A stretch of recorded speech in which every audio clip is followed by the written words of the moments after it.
Hello and welcome to My View from the Piano Bench. We do this every Wednesday evening at 7 p.m. here on my Joel Holt's Notes YouTube channel. In addition to Piano for My Friends every Thursday evening. Thank you so much to all of you who support and encourage me by the means available on the support page of my website. You'll see a link to that in the video description. And while you're there, poke around my site and see what else is going on. Lots of exciting things. And just tapping into the current events of exciting things in my little world, I brought them together for today's presentation that I've titled Go Team or Yay Team, one or the other. We'll see what shows up in the video description. And this week, looking back a couple of days, I was up in New Jersey visiting my grandkids. My oldest son lives in the mythical place of central New Jersey. And if you know anything about New Jersey or are from New Jersey, central New Jersey does not exist according to proper New Jersey speak. There's North and South Jersey, but there's that kind of cut in the middle. It's pretty much in the center. So it can go both ways. This is a detour, but I think today's going to be just Detourville. New Jersey, especially for the uninitiated, kind of doesn't have its own identity. It's two giant suburbs plus a lot of rural stuff. You know, North Jersey is the extension of New York City, and South Jersey is the extension of Philadelphia. New Jersey doesn't have its own major city like that. And I grew up really just like 5-10 minutes from South Philly. And I called where I grew up, that area, the South Jersey annex of South Philly. And would tell people if I was in other parts of the country, performing. If you haven't been to Philadelphia, watch the Rocky movies. They're pretty accurate. Yo, hey, you, Philadelphia. Yo, hey. Yeah. But anyway, that's beside the point, which, like I say, maybe already a theme for today. So earlier this week, I was up in Jersey and attended my 5-year-old grandson's first football practice. And it just kind of worked out that I was up there. And I think I'm inspired to play something. And I don't even know what. But I'm going to play something.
something just came over me to play.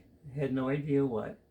And I played How Deep Is the Ocean and realized if I'm talking about my 5-year-old grandson, or I'm talking about most any 5-year-old, you're talking about somebody who has all kinds of questions. Often those questions are why? But the questions in that song are how deep is the ocean, how high is the sky, how much do I love you, and all of that. For what it's worth.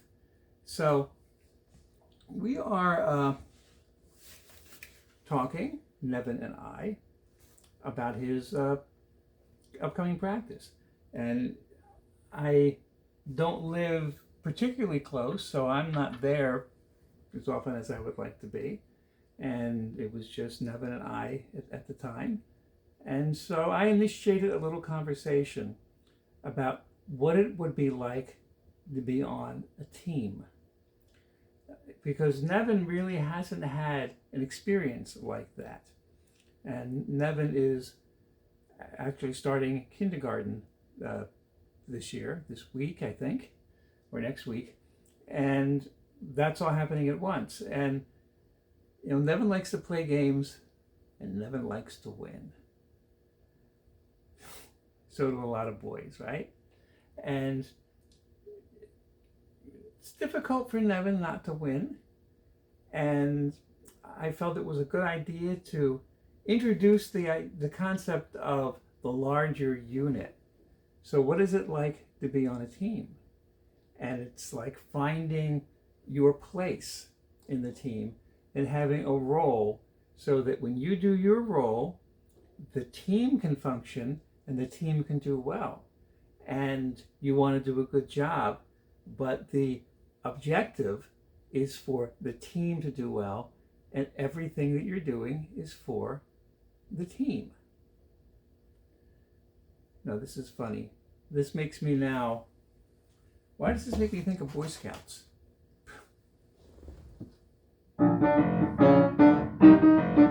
Okay.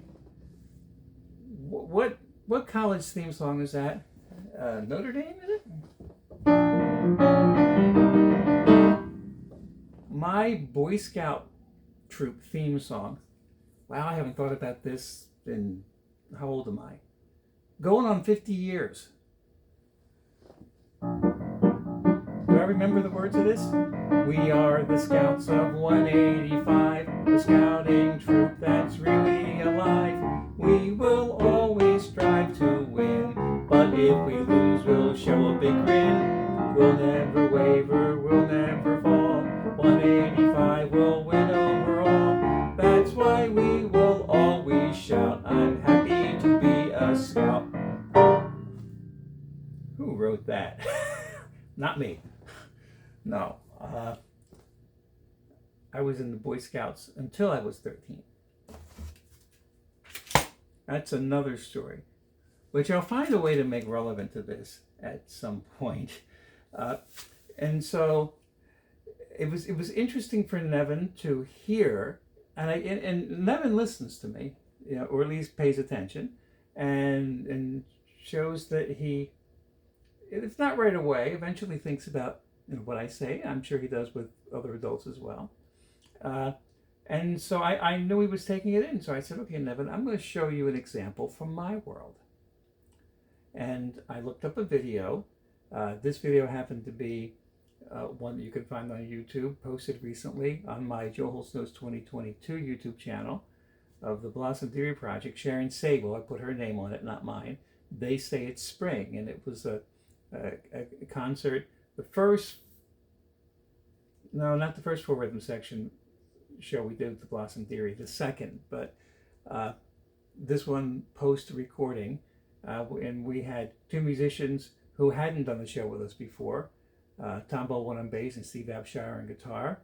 Sharon and I, was a delightful concert. We'll probably post more videos from it, but it's like, okay, Nevin, I want you to look at this, and then as we're going through the song, and I'm pointing out, okay, the guitar player's taking the lead, so it's like he has the football, and the rest of us are supporting him with the football. It's his turn. But then when he doesn't have the football, his job is to help the other people who have the football, like Sharon, like the singer. So Sharon was singing.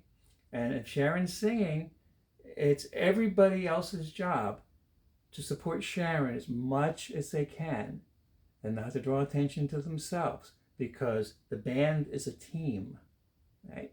And then when it's Grandpa's turn to have a solo, and then I said, okay, now watch Sharon when I'm taking my solo, and you can tell she's paying attention. She's aware of what's going on. She's not disinterested. She doesn't not care because she's not singing. In fact, she cares a lot. And you watch her face and see her smile there. She liked what I did, and she was engaged, and she looked over, and then she takes the ball and she runs with it again. And darn if he didn't watch the whole thing, and darn if he didn't internalize it. And I was, of course, very proud of Nevin, and I always am proud of Nevin. Now, actually, I'm not going to play that particular tune because I meant to put the lead sheet on. I'm not sure if I remember that tune without the lead sheet because I still haven't played them.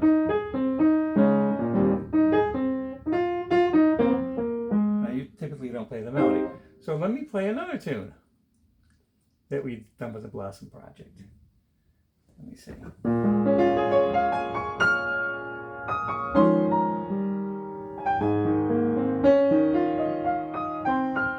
Because I could be ridiculous and play the one tune that I am playing as a solo feature on the Blossom CD, but that would not be the point, would it?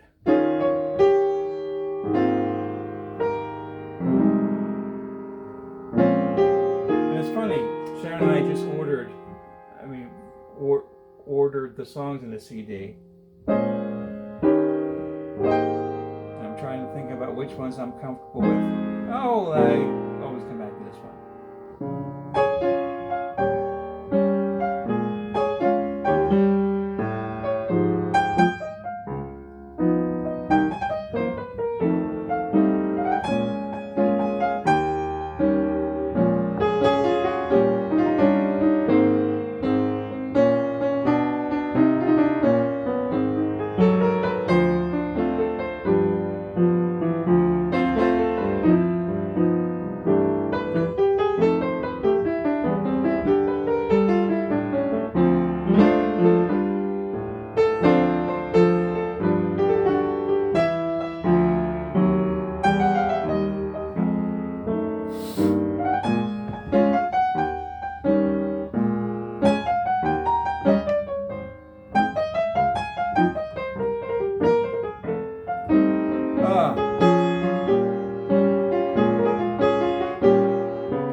ba ba ba ba ba ba ba.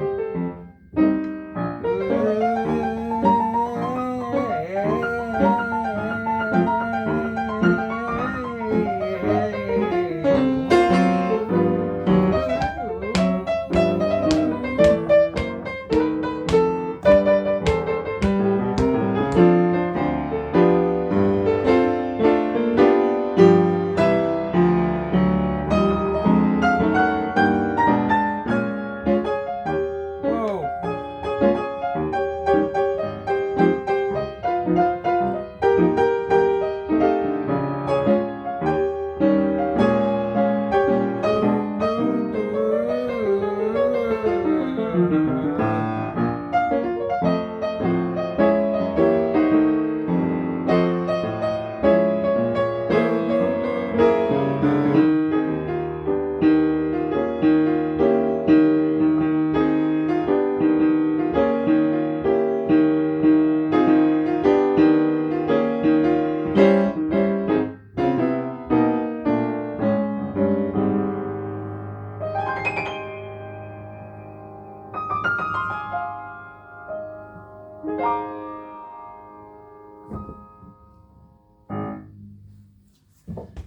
Yeah. Little Tea for Two, which was really the impetus for the Blossom Dearie project. Really excited about that recording. We have pushed back our release date. Full disclosure, uh, we were going ahead with a local release, and we decided, you know what, this project is worth the investment, and we're going with a promotion publicity campaign, and with a publicist, and we are going to make sure that as many people hear this project as possibly can, because we're very proud of it. And that's kind of the point too, that the team, the collaboration is larger than the sum of the parts, unique and dependent on the sum of the parts, whether it's just Sharon and I as a duo, which creates a space that doesn't exist unless that duo is happening, or the larger band, which is supporting the thing. It's all variations on the team. And it was cool to, decide or realize I could take that tact with Nevin. I could take that angle and equate the world that he's in to my world. Now, I see a lot of myself in Nevin, actually. And when I was his age, more by my dad's urging than anything else, but it was also the world that he was providing for me, so it's the world I knew at the time. I was exposed to all kinds of sports opportunities. And then as I got a little older, started to participate in, organized sports. And he would have the inner tube in the backyard for me to practice throwing the football through. And he would be out pitching to me so I could learn how to switch hit. And he would be out there catching and have the pitch back with the little tape in it so I knew where the strike zone was. And that was the world he introduced me to, and it wasn't my world. We'll see what Nevin's world is, because I can see he's very musically talented, and I could just see in his response that his he's got the artist's mind, and doesn't mean he can't be an athlete. But it's just interesting to watch, and also this is something I've always said, that in school, particularly in high school, which is where this impacted me the most, the band program is the place where if you're not in athletics, you can have the same experiences, the same idea of camaraderie, of teamwork, of competition, and all of that. But you're not out in the football team, you're in the marching band. And my line always was, and when I taught part-time for 1 year trying to build a band program, which I don't know if I've given that story or not. I have to look. My memory is failing me about this. But yeah, I learned in that 1 year I don't have classroom management skills.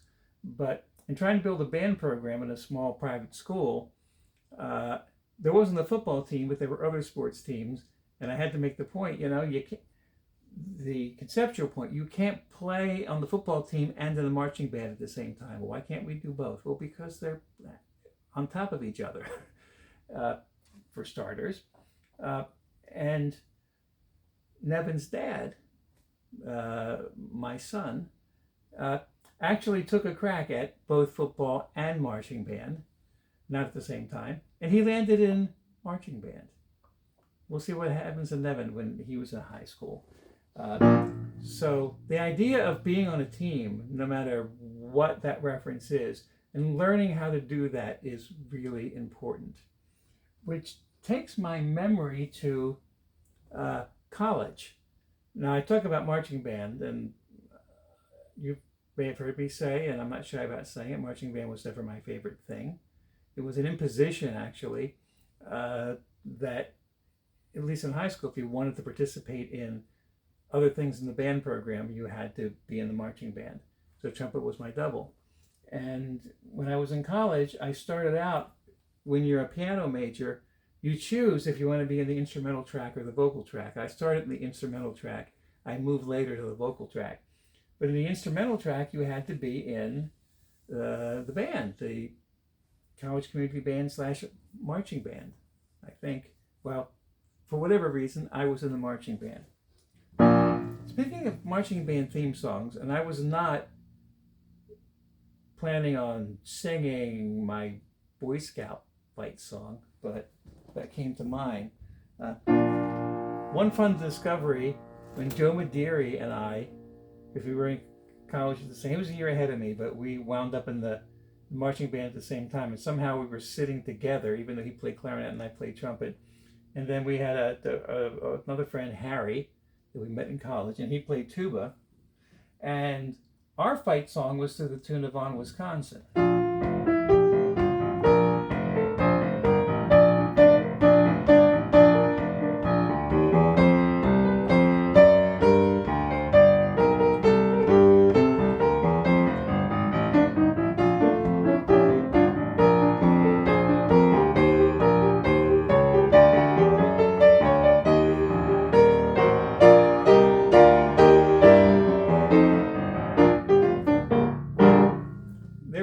To it, I have no idea, but then I'm like looking at it, and in my conceptual mind, like I'll see the whole thing before I'll see any of the details. Like, wait a minute, that's the same chord progression, more or less, as the Benny Goodman tune that Joe and I played a little time called Running Wild.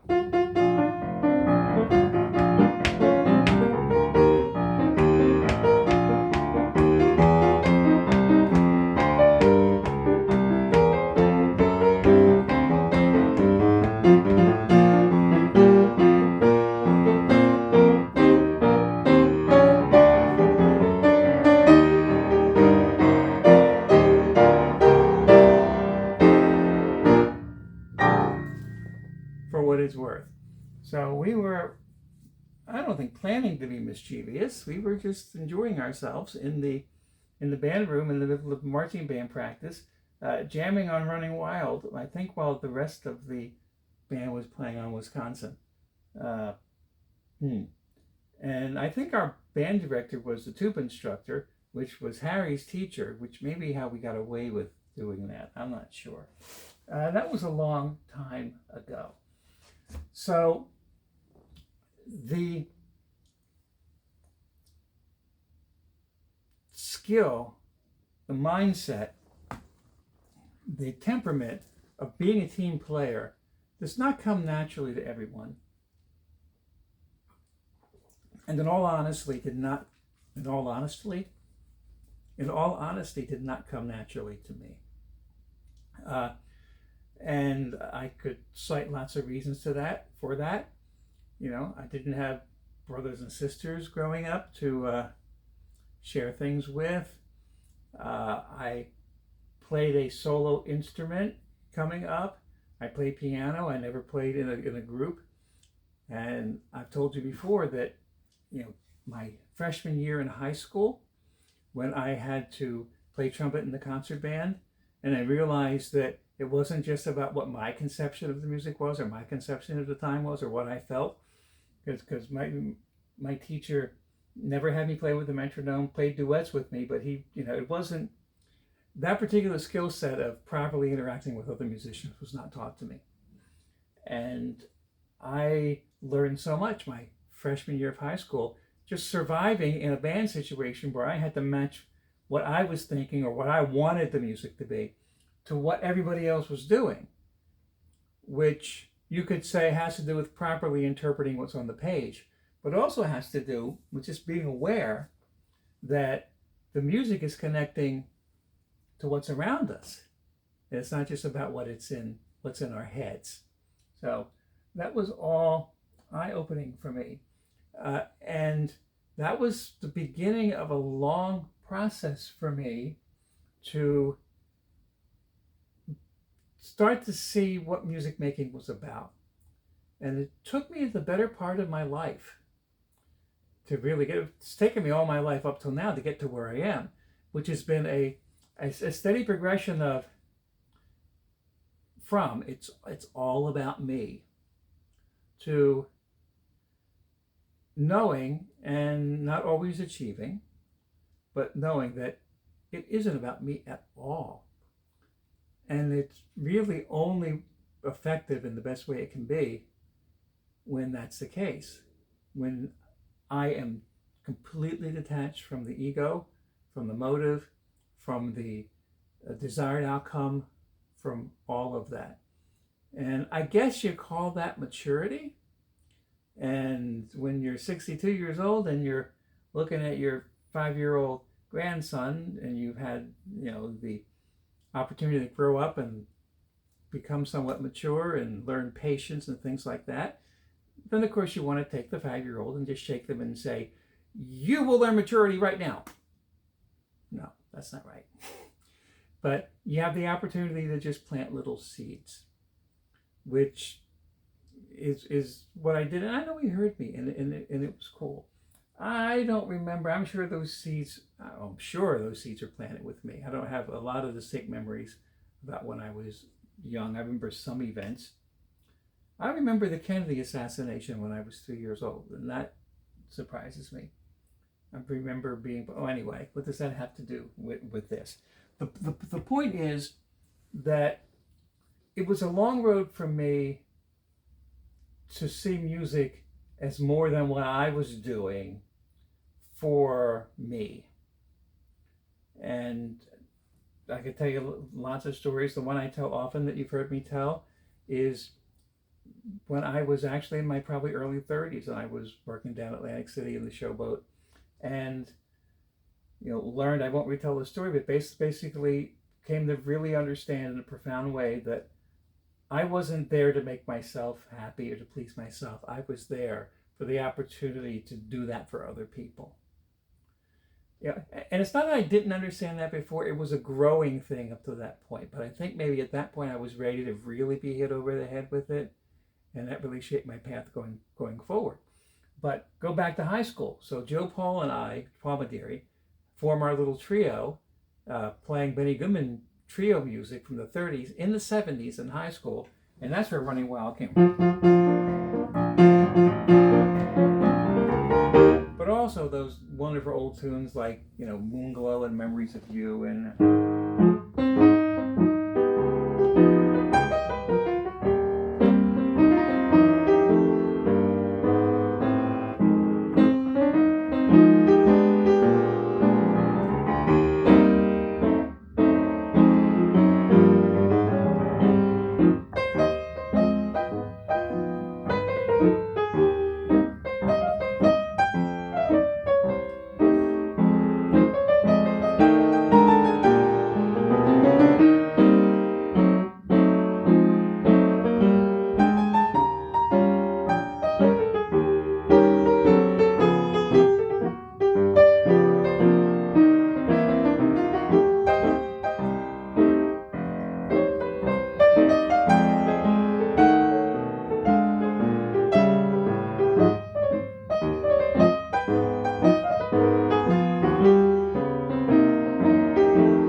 Yeah, playing those tunes as a teenager and completely forgetting about my own culture and just absorbing myself and all of that, but also being absorbed in myself. And I can look back and understand that I knew full well that that was an opportunity to have people notice me, to draw attention to myself. And when it's time to take a solo, and not just in high school, but going forward, I always noticed it was the case, even doing the festivals back in the day with the Madeiras or shows or whatever, that I was always more comfortable just playing with everybody.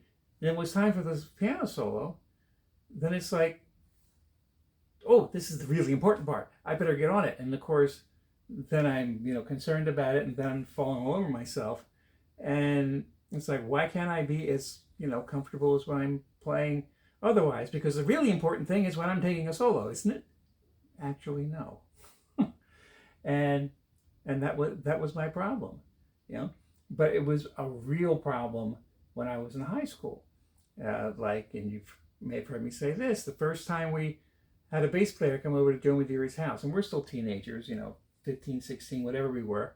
And the bass player just walked out after about a half an hour because he was so frustrated at me. I didn't know how to stay out of his way. I didn't even have a concept of, hey, this guy's playing down here in this range. I need to not play down here. I just did what I did, and I'm, close my eyes and plow ahead. I put my head down and go. And it's like, that was the first real realization that I've got a problem here. And so while I'm in, because anything is an unpeeling, right? Nothing happens all at once. It's all layers and it's all gradual. If a theological word just comes to mind, sanctification, the gradual process of setting yourself apart or becoming holy, and it's just your life's path, right? And so first I was focused on, well, when I play with a bass player, I need to not play those notes, right? And then I remember being in a big band, the Bonsall Blues, which was a community band, but it was a unique thing, and they had a big band that was working, it would get gigs, and they would sometimes have ringers come in and they would hire, and I would come in as a piano player, and I was just, oh boy, look, I get to play. And then the leader kind of chews me out and says, will you stop just playing over all the sax section and stuff? That's not for you, that's for them. Oh, yeah, okay. The fact that I had to have that pointed out to me, but it's like, okay, wait, I can't play here, I can't play here, I can't, what am I supposed to do? And it's like, okay, I need to be out of the way. So, just because I talked about that, I'll play a big band here tune.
fun Glenn Miller tune with a Benny Goodman reference at the end. Two different kinds of big bands, sort of. So, yeah, the process of learning how to get out of the way was one that I took seriously, but I kept having to learn until I finally got to that crucial point about just ego at the center of it. But knowing that I had to learn how, like, not to step on other players and be courteous, as a musician and supportive, that was important to me as I was learning it, younger coming up. And I remember one gig I was on, the trad jazz, we called it Dixieland at the time, circuit in Philadelphia, and I'm on some gig, and the trumpet player, I overheard him saying, and I don't know that he knew I could hear him or not. I could see it as either way, but he said, "It's really nice to be on a gig where the piano player knows how to stay out of your way." And I was like really proud of myself. It's like, okay, I've got that down. I'm listening, I'm paying attention. In other words, I'm learning to be on a team. Because, I really wasn't a team player. And I like being a lone ranger, but it's like, okay, this is a team activity. And that's what I was expressing on my grandson going to the practice. Now, fast forward to now, because I said looking back earlier in the week, I was at my son's practice. Looking back later this week, I have a very interesting show coming up at the Mainstay. Now, my first Friday series at the Mainstay is an extension of what used to be Mainstay Mondays, where every Monday night I had a program and I would bring different musicians in. And it started out just having people I could play, traditionally minded jazz with. And then it started to grow into I had opportunities to bring people in, either known regional and sometimes national musicians, and find common ground, or local performers who, I could give this opportunity of the Mainstay stage to, and we would, craft the program for people from the theater community, a couple of comedians, a dancer, other things like that. And the focus is to all collaborate together and create one thing. And of course, over the course of my path, what I really learned was that comfort zone that I would have in Madeira Band earlier on, when I wasn't soloing, was because I was in the space I was supposed to be in. I was connected to everything around me rather than, concerned about my own thing, and then as I learned to do my own thing and also not be concerned about it, that's when it went up to the next level. And I think that I'm known now as a player who is not so focused when others are on stage. And I make it about them, and I'm supportive and all of that. It's the thing I'm really the most proud of, if I have to think about it, because that I traveled a path through my life to get here. Because I've got an ego just like anybody else.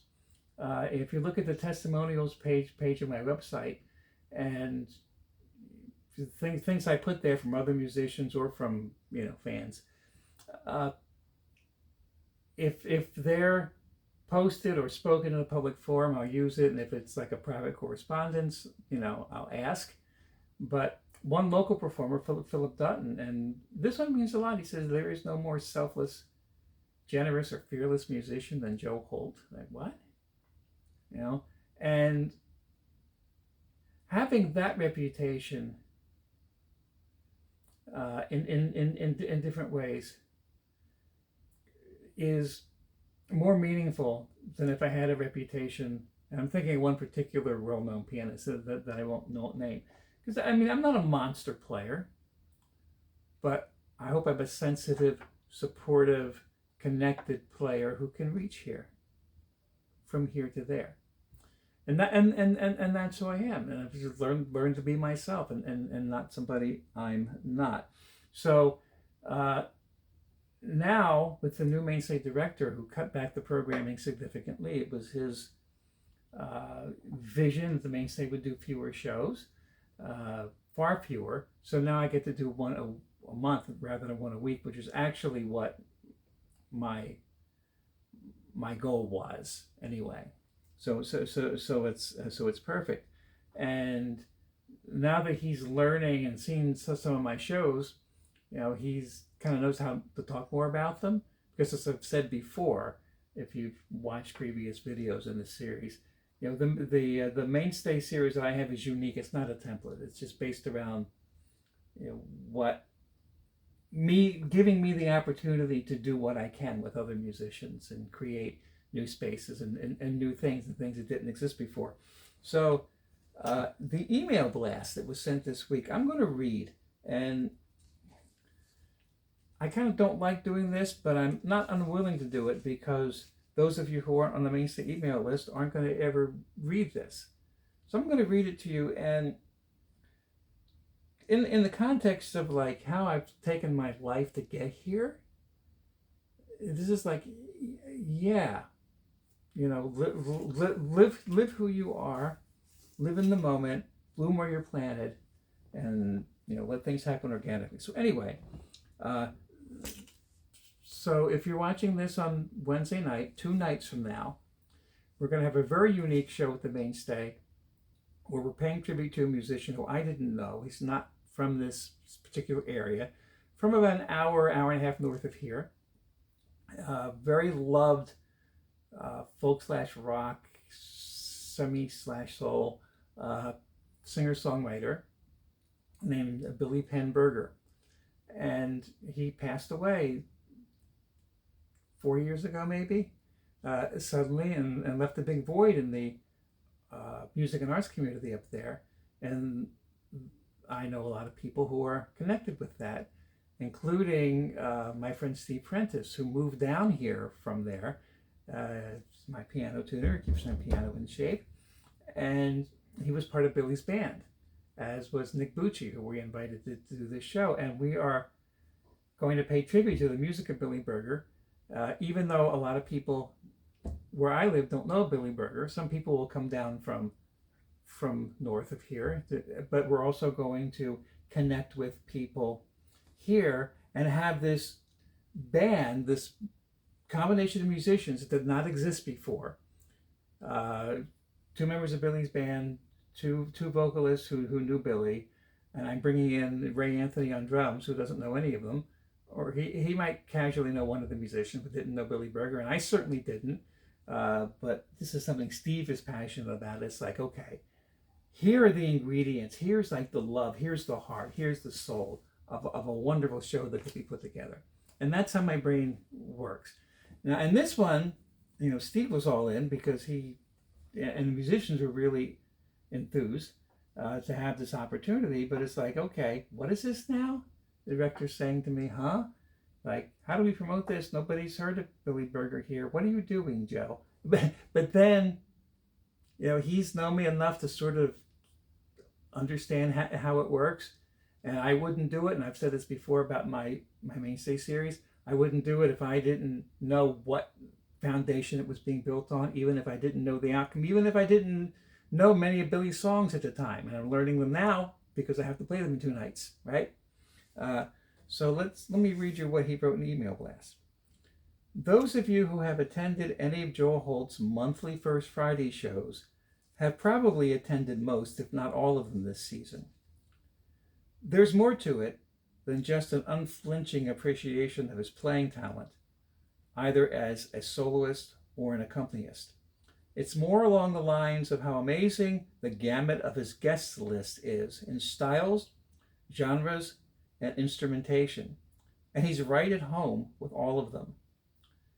How does he find time to come up with each show's concept, make the necessary arrangements, rehearse, and then present the results as comfortably as though he and each month's guest have been playing the same room together for years?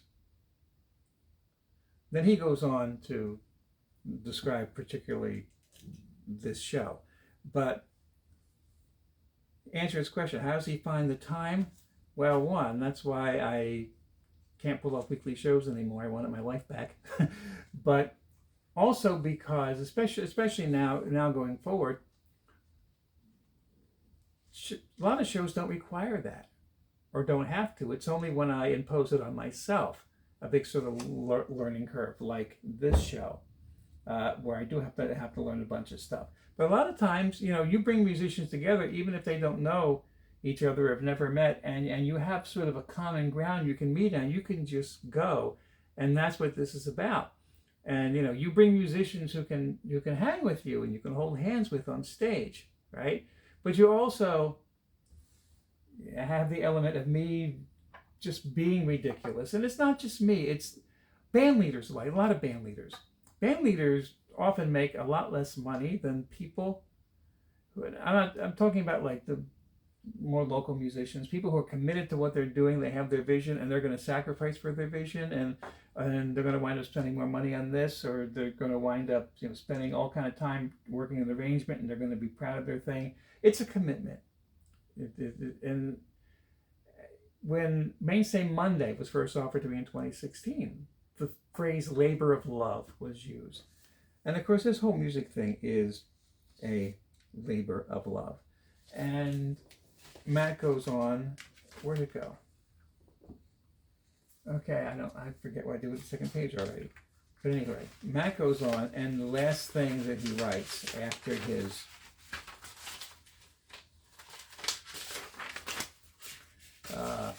description of the show is, always expect the unexpected with Joe Holt.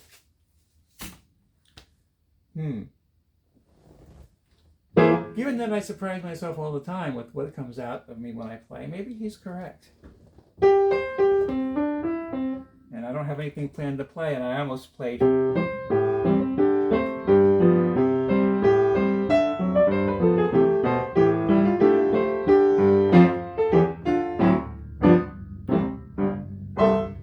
So make sure that you play a song in the form of a question. Well, I already did that.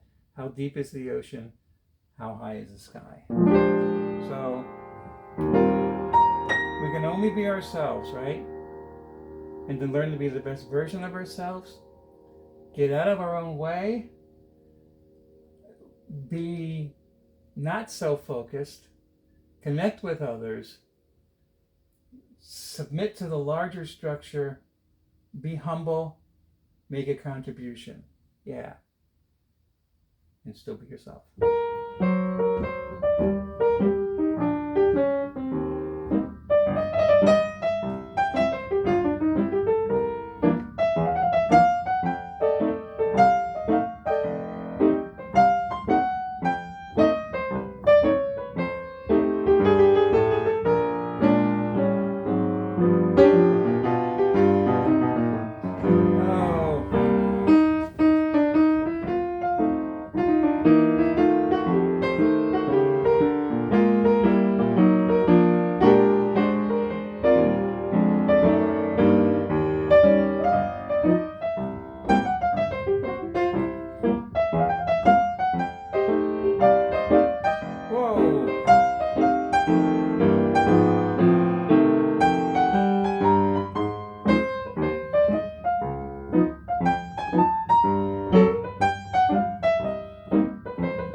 So there you go.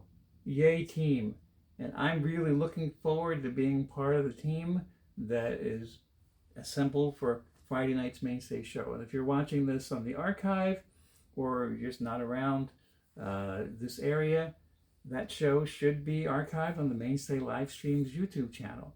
I typically wouldn't tell you this before the fact, but because I wait until, oh, it's a great show, I want everyone to see it. But if you can watch it while it's happening Friday night, look up mainstayrockhall.org, see, where it is. Go to the Mainstay Live Streams YouTube channel, which I think you can link to from the Mainstay website. If you can't be there, and watch it as it happens, or watch it later, and you're going to get a really great illustration of love and of teamwork and of everybody having the same goal and having it not be about the individual player, any of them. And I sure hope that means me as well, right? But about the larger thing, and then the love comes out. And I expect it's going to be a really wonderful evening. I'm looking forward to it. So hopefully tying these two parts of my week together made some sense. Thanks for being here. Thanks for your encouragement. Hope to see you soon.